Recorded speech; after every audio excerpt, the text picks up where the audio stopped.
ನಿಮಗೆ bottom of the deck ಬಂದಿರುವಂತಹದ್ದು 2 of swords ಬಂದಿದೆ. ಯಾವುದೋ ಕೆಲವು ವಿಚಾರಗಳಲ್ಲಿ ಹೇಗೆ ಡಿಸಿಷನ್ಸ್ ನ ತಗೋಬೇಕು, ಏನ್ ಮಾಡ್ಬೇಕು, ಹೇಗ್ ಮಾಡಿದ್ರೆ ಏನಾಗತ್ತೆ. ಕೆಲವೊಬ್ಬರಿಗೆ 2 ಆಪ್ಷನ್ಸ್ ಗಳಿರುವಂತಹದ್ದು ರೆಪ್ರೆಸೆಂಟ್ ಆಗ್ತಾ ಇದೆ, ಅಥವಾ ಕೆಲವೊಂದು ಆಪ್ಷನ್ಸ್ ಗಳು ನಿಮ್ಮಲ್ಲಿ ಇರುವಂತಹದ್ದು ರೆಪ್ರೆಸೆಂಟ್ ಆಗ್ತಾ ಇದೆ. ಸೊ ಅದಕ್ಕೆ ನಿಮ್ಗೆ ಸ್ವಲ್ಪ ಕಷ್ಟ ಆಗ್ತಾ ಇದೆ. ಕೆಲವೊಂದು ಡಿಸಿಷನ್ಸ್ ಗಳನ್ನ, ನಿರ್ಧಾರಗಳನ್ನ ಮಾಡೋದು ನಿಮ್ಗೆ ಸ್ವಲ್ಪ ಕಷ್ಟ ಆಗ್ತಾ ಇರುವಂತಹದ್ದು ಬಾಟಮ್ ಆಫ್ ದ ಡೆಕ್ ಅಲ್ಲಿ ರೆಪ್ರೆಸೆಂಟ್ ಆಗ್ತಾ ಇದೆ. ನಿಮ್ಮ ಲವ್ ರಿಲೇಶನ್ಶಿಪ್ ಹೇಗಿತ್ತು ಅನ್ನೋದನ್ನ ನೋಡೋದಾದ್ರೆ ಚೆನ್ನಾಗಿ ರೆಪ್ರೆಸೆಂಟ್ ಆಗ್ತಾ ಇದೆ. Ace of cups, queen of wands and magician card ಬಂದಿದೆ. ನಿಮ್ಮ ಲವ್ ಲೈಫ್ ನ ವಿಚಾರವಾಗಿ ಯಾವುದೇ ರೀತಿಯ ಪಾಸಿಟಿವ್ ನಲ್ಲಿ ತೊಂದರೆ ಇದ್ದಿದ್ದು ರೆಪ್ರೆಸೆಂಟ್ ಆಗ್ತಾ ಇಲ್ಲ.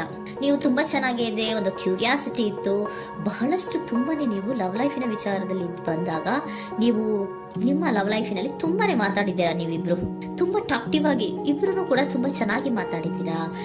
ಅಟ್ ಪ್ರೆಸೆಂಟಿನಲ್ಲೂ ಕೂಡ ನಿಮ್ಮ ಲವ್ ಲೈಫಿನ ವಿಚಾರದಲ್ಲಿ ಯಾವುದೇ ರೀತಿಯ ತೊಂದರೆಗಳು ಕೂಡ ಇಲ್ಲೇನು ರೆಪ್ರೆಸೆಂಟ್ ಆಗ್ತಾ ಇಲ್ಲ.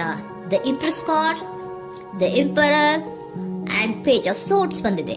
ನಿಮ್ಮ ಲವ್ ಲೈಫಿನ ವಿಚಾರದಲ್ಲಿ ಒಂದು ರಾಜ ರಾಣಿ ತರ ರೆಪ್ರೆಸೆಂಟ್ ಆಗ್ತಾ ಇದೆ. ಇಂಪ್ರೆಸ್ ರೆಪ್ರೆಸೆಂಟ್ ಮಾಡೋದೇನೋ ಕ್ವೀನ್ ಅನ್ನ ರೆಪ್ರೆಸೆಂಟ್ ಮಾಡುತ್ತೆ, ಎಂಪರರ್ ರೆಪ್ರೆಸೆಂಟ್ ಮಾಡೋದೇನೋ ಕಿಂಗ್ ಅನ್ನ ರೆಪ್ರೆಸೆಂಟ್ ಮಾಡುತ್ತೆ. ಒಂದು ರಾಜ ರಾಣಿ ಅನ್ನೋ ತರ, ಒಂದು ಮೇಡ್ ಫಾರ್ ಈಚ್ ಅದರ್ ಅನ್ನೋ ತರ ನಿಮ್ಮ ರಿಲೇಶನ್ಶಿಪ್ ಇರುವಂತಹದ್ದು ಅಟ್ ಪ್ರೆಸೆಂಟಿನಲ್ಲೂ ಕೂಡ ಪ್ರೆಸೆಂಟ್ ಆಗ್ತಾ ಇದೆ. ಈಗಲೂ ಕೂಡ ಚೆನ್ನಾಗೇನೆ ಮಾತಾಡ್ತಾ ಇರುವಂತದ್ದು ಕೂಡ ರೆಪ್ರೆಸೆಂಟ್ ಆಗ್ತದೆ. ನಿಮ್ಮ ಲವ್ ಲೈಫ್ ನ ವಿಚಾರದಲ್ಲಿ ನೀವಿಬ್ರು ಚೆನ್ನಾಗೇ ಇದ್ದೀರಾ, ಮೇಡ್ ಫಾರ್ ಈಚ್ ಅದರ್ಸ್ ಅಂತ ಅನ್ನೋ ತರ ಇದೆ. ನೀವು ಬಹಳ ಶಾಂತತೆಯಿಂದ ಇದ್ರೆ ಅವರು ತುಂಬಾ ಪ್ರಾಕ್ಟಿಕಲ್ ಆಗಿ ಯೋಚನೆ ಮಾಡ್ತಾರೆ.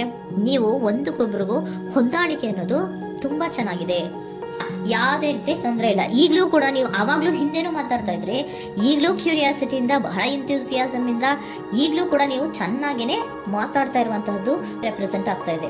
ಯಾವುದೇ ರೀತಿಯ ತೊಂದರೆಗಳಿಲ್ಲ. ಸೂಪರ್. ಇಮಿಡಿಯೇಟ್ ಫ್ಯೂಚರ್ ಏನ್ ರೆಪ್ರೆಸೆಂಟ್ ಆಗ್ತಾ ಇದೆ? Immediate future the hierophant card, 9 of wands and star card represent ಆಗ್ತಾ ಇದೆ. ಕೆಲವೊಬ್ರು ಲವ್ ರಿಲೇಶನ್ಶಿಪ್ ಅಲ್ಲಿ ಇರುವಂತಹ ಕೆಲವೊಬ್ರು ಮಾತ್ರ ಇಮಿಡಿಯೇಟ್ ಫ್ಯೂಚರ್ ನಲ್ಲಿ ಕೆಲವೊಬ್ರು ಮದುವೆಗಳಾಗುವಂತಹ ಸಾಧ್ಯತೆಗಳು ರೆಪ್ರೆಸೆಂಟ್ ಆಗ್ತಾ ಇದೆ. ಒಂದು ಸೀರಿಯಸ್ ಕಮಿಟ್ಮೆಂಟ್ ಇರುವಂತಹದ್ದು, ಬರೀ ಪ್ರೀತಿ ಮಾಡುವಂತಹದ್ದಲ್ಲ, ಒಂದು ಸೀರಿಯಸ್ ಕಮಿಟ್ಮೆಂಟ್ ಅಲ್ಲೂ ಕೂಡ ಇರುವಂತಹದ್ದು ನಿಮ್ಮ ಲವ್ ಲೈಫಿನಲ್ಲಿ ರೆಪ್ರೆಸೆಂಟ್ ಆಗ್ತಾ ಇದೆ. ಮತ್ತೆ 9 ಆಫ್ ವ್ಯಾಂಡ್ಸ್ ಏನಪ್ಪಾ ಅಂದ್ರೆ, ನೀವು ಇಷ್ಟು ದಿನದಿಂದ ಮಾಡ್ಕೊಂಡು ಪ್ರೀತಿಸ್ಕೊಂಡು ಬಂದಿದ್ವಿ, ಇಬ್ರಿಗೂ ಅಡ್ಜಸ್ಟ್ಮೆಂಟ್ ಇದೆ, ಇಬ್ರಿಗೂ ಹೊಂದಾಣಿಕೆ ಇದೆ, ಏನಾಗುತ್ತಪ್ಪ ಅಂತ ಸ್ವಲ್ಪ ನೀವು ಯೋಚನೆಯನ್ನ ಮಾಡ್ತಾ ಇದ್ದೀರಾ ಈ ಲಾಸ್ಟ್ ಮೂಮೆಂಟ್ ಅಲ್ಲಿ. ಬಟ್ ಯೋಚನೆಯನ್ನ ಮಾಡುವಂತ ಅವಶ್ಯಕತೆ ಇಲ್ಲ. ನಾನು ಇದಕ್ಕೆ ಒಂದು ಕ್ಲಾರಿಫಿಕೇಶನ್ ಕಾರ್ಡ್ ಅನ್ನ ತಗೊಂಡಾಗ ಸನ್ ಕಾರ್ಡ್ ಬಂದಿದೆ. So sun is represented by light. ನಿಮ್ಮ ಲವ್ನಲ್ಲಿ ಒಂದು ಪಾಸಿಟಿವ್ ಲೈಟ್ ಇದೆ. ಸೊ ಹೆದರುವಂತಹ ಅವಶ್ಯಕತೆ ಏನೂ ಇಲ್ಲ. ಸ್ಟಾರ್, ಸನ್ ಬಂತು, ಸ್ಟಾರ್ ಬೇರೆನಾ? ಸ್ಟಾರ್ ನಿಮ್ಮ ಲವ್ ಲೈಫಿನ ವಿಚಾರದಲ್ಲಿ ಸ್ಟಾರ್ ಕೂಡ ಇದೆ. ಕೆಲವೊಬ್ಬರಿಗೆ ಮದುವೆ ಕೂಡ ಆಗುವಂತಹ ಸಾಧ್ಯತೆಗಳು ನಿಮ್ಮ ಲವ್ ಲೈಫಿನ ವಿಚಾರದಲ್ಲಿ ರೆಪ್ರೆಸೆಂಟ್ ಆಗ್ತದೆ. ಯಾವುದೇ ರೀತಿಯ ನೆಗೆಟಿವ್ ಆಗಿರುವಂತಹದ್ದು ಏನೂ ಬಂದಿಲ್ಲ. ಆಲ್ ಪಾಸಿಟಿವ್ ಕಾರ್ಡ್ಸ್ ಬಂದಿದೆ. ಲವ್ ಲೈಫಿನ ವಿಚಾರದಲ್ಲಿ ಯಾವುದೇ ರೀತಿಯ ತೊಂದರೆಗಳು ಇದ್ದ ಹಾಗೆ ಕಾಣಿಸ್ತಾ ಇಲ್ಲ. ಬಟ್ ನೀವು ಸ್ವಲ್ಪ ಕೆಲವೊಂದು ಏನ್ ಮಾಡೋದು ಅಂತ ಸ್ವಲ್ಪ ನೀವು ಆಲೋಚನೆಯನ್ನ ಮಾಡ್ತಾ ಇರುವಂತಹದ್ದು, ಸ್ವಲ್ಪ ಕೆಲವೊಂದು ನಿರ್ಣಯಗಳನ್ನ ಮಾಡೋದಕ್ಕೆ ಸ್ವಲ್ಪ ಕಷ್ಟ ಆಗ್ತಾ ಇರುವಂತಹದ್ದು ರೆಪ್ರೆಸೆಂಟ್ ಆಗ್ತಾ ಇದೆ. ಅಷ್ಟನ್ನ ಬಿಟ್ಟರೆ ನಿಮ್ಮ ಲವ್ ಲೈಫಿನ ವಿಚಾರದಲ್ಲಿ ಯಾವುದೇ ರೀತಿಯ ತೊಂದರೆಗಳೇನು ಇಲ್ಲಿ ರೆಪ್ರೆಸೆಂಟ್ ಆಗ್ತಾ ಇಲ್ಲ. ಏಂಜಲ್ ಗೈಡೆನ್ಸ್ ಏನ್ ಹೇಳ್ತಾ ಇದ್ದಾರೆ?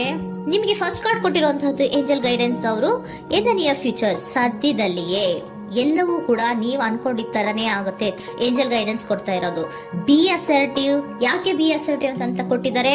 ಇಲ್ಲಿ ಸ್ವಲ್ಪ ಡಿಸಿಷನ್ಸ್ ನ ಮಾಡೋದು ಕಷ್ಟ ಆಗ್ತಾ ಇದೆ ಅಲ್ವಾ ನಿಮ್ಗೆ, ಸೊ ಎನರ್ಜಿಯಲ್ಲಿ. ಸೊ ಅದಕ್ಕೆ ಹೇಳ್ತಾ ಇದ್ದಾರೆ ದೃಢವಾಗಿರು, ಆತ್ಮವಿಶ್ವಾಸದಿಂದ ಇರು, ಯಾವುದಕ್ಕೂ ನೀವು ಹೆದರ್ಕೋಬೇಡ ಅಂತ ಹೇಳ್ತಾ ಇದ್ದಾರೆ. ಪೀಸ್ಫುಲ್ ರೆಸಲ್ಯೂಷನ್, ಎಲ್ಲವೂ ಕೂಡ ಶಾಂತಿಯುತವಾಗಿಯೇ ಮುಗಿಯುತ್ತೆ, ನೀನೇನಕ್ಕೂ ಯೋಚನೆಯನ್ನ ಮಾಡಬೇಡ. Meditation bring answer. ಮೆಡಿಟೇಷನ್ ಇಂದ ನಿಮ್ಗೆ ಆನ್ಸರ್ ಗಳಿರುತ್ತೆ. ಸ್ವಲ್ಪ ಕೂಲ್ ಆಗಿರಿ, ಸಮಾಧಾನವಾಗಿರಿ. ಲವ್ ಲೈಫಿನಲ್ಲಿ ಯಾವುದೇ ರೀತಿಯ ಹಿಂದೆಯೂ ಇರಲಿಲ್ಲ, ಈಗ್ಲೂ ಇಲ್ಲ, ಮುಂದೆಯೂ ಕೂಡ ನಿಮ್ಗೆ ಯಾವುದೇ ರೀತಿಯ ತೊಂದರೆಗಳು ರೆಪ್ರೆಸೆಂಟ್ ಆಗಿಲ್ಲ. ಖುಷಿಯಿಂದ ಇರಿ. ಕೆಲವೊಬ್ಬರಿಗೆ ಮ್ಯಾರೇಜ್ ಅನ್ನು ಕೂಡ ಇಲ್ಲಿ ರೆಪ್ರೆಸೆಂಟ್ ಮಾಡ್ತಾ ಇದೆ.